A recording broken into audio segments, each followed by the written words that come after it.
Viral video di media sosial aksi seorang pria yang mengamen sambil membawa pisau di angkot Bogor. Oke, sama-sama biaya istilah Kak, terima kasih. Terima kasih. Kak. Pria tersebut membawa pisau untuk menakut-nakuti penumpang dan supir angkot. Satreskrim Polresta Bogor pun bertindak cepat dengan menangkap pria berinisial HX 19 tahun itu.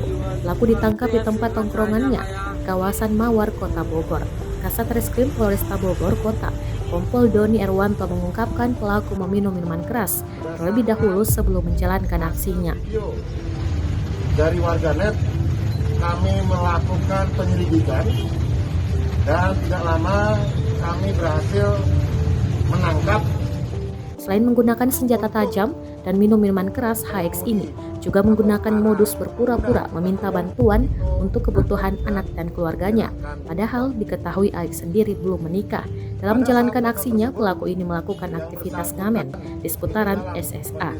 Sebelumnya, Satreskrim Polresta Bogor Kota menangkap HX, seorang pengamen yang membawa pisau ke dalam angkutan kota di Bogor saat sedang mengamen.